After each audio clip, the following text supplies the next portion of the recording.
प्रवेश शुल्क नहीं है। Welcome back. You're still with us on Startup Street. Nothing sells like biryani in India, and our love for the dish is turning what was once small cloud kitchen operators into big brands. From pan-India expansion to global forays and dine-in outlets, everything is in the handi for Biryani by Kilo. My colleague Akhil Vishwanath finds out how the startup is cooking its way to 1,000 crore rupee turnover. Here's that story.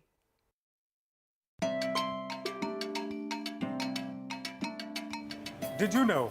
Last year, Zomato delivered 2 biryanis every second. Now, while you digest that, here is another data point. The chicken biryani has remained the most favored lunch or dinner order on Swiggy for the last 6 years. Is there anything more to say? We absolutely love our biryanis, and as we order more and more biryanis online, there are new age biryani brands rushing to fulfill our craving with cloud kitchens like this one in Gurugram. This is amongst 100 plus outlets where Biryani by Kilo cooks its biryani slowly, carefully, traditionally, and delivers in handis or pots like these. Biryani is that dish, it's a one-pot meal, it's very versatile, from Hyderabadi spicy to Lucknowi, Calcutta less spicy, to Guntur, Malabari, and from veg, katal, paneer, chole to chicken, mutton, fish, prawn. It's a very versatile product. It's a one-pot meal.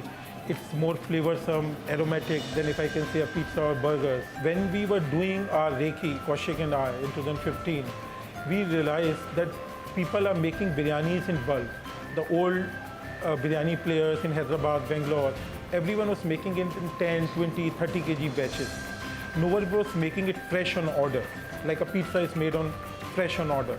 So we were very clear, Kaushik and I, that we have to make it fresh on every order, because biryani has to be dum cooked.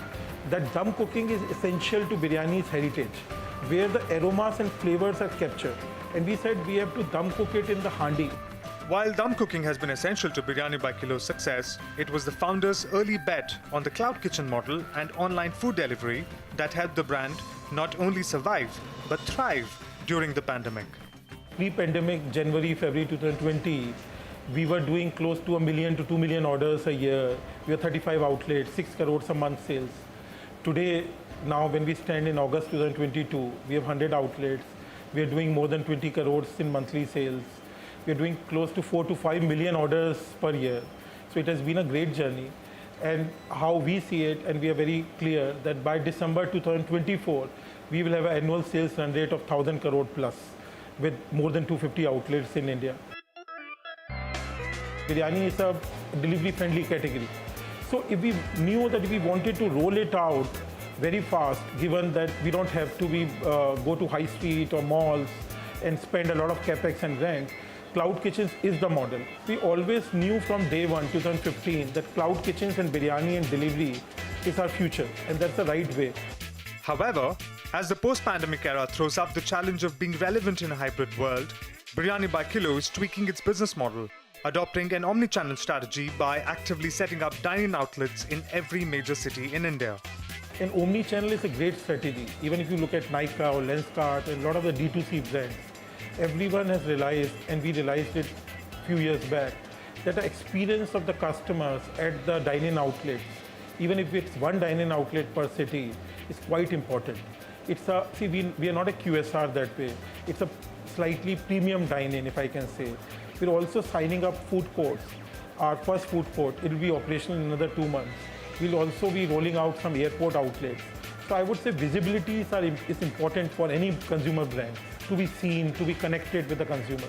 But a majority of the business, 85 to 90%, will always be delivery. As India relishes its biryani, venture capital investors want a bite of it as well.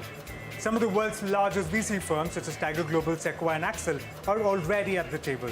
In fact, last November, Biryani by Kilo raised $35 million in its Series B fundraise, led by Alpha Wave and India's largest banker, SBI. What's the interest?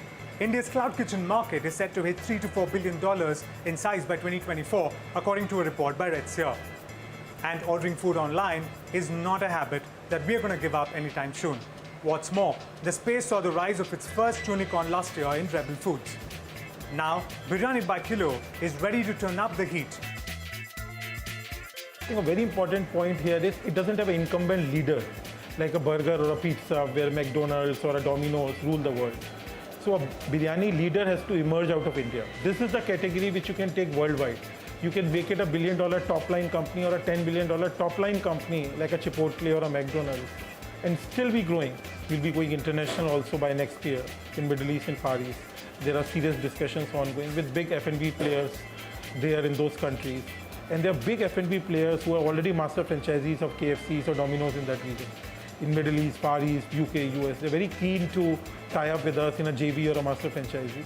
And we are very, very, focused on that and very strong on that. The biryani, which is India's heritage, has to be taken in the most authentic way to the rest of the world. Drawing inspiration from a string of F&B brands such as Devyani, Sapphire, Burger King and Barbecue Nation, which hit public markets in recent years, Biryani By Kilo too wants to list on the stock exchanges by 2025, as it plans to turn profitable at the entity level next year and hit the 1,000 crore revenue mark. With camera person Balbir Singh, Akhil Vishwanath for CNBC-TV18. And with that, it is a wrap on this edition of Startup Street. More news and updates coming up on the other side. Stay tuned.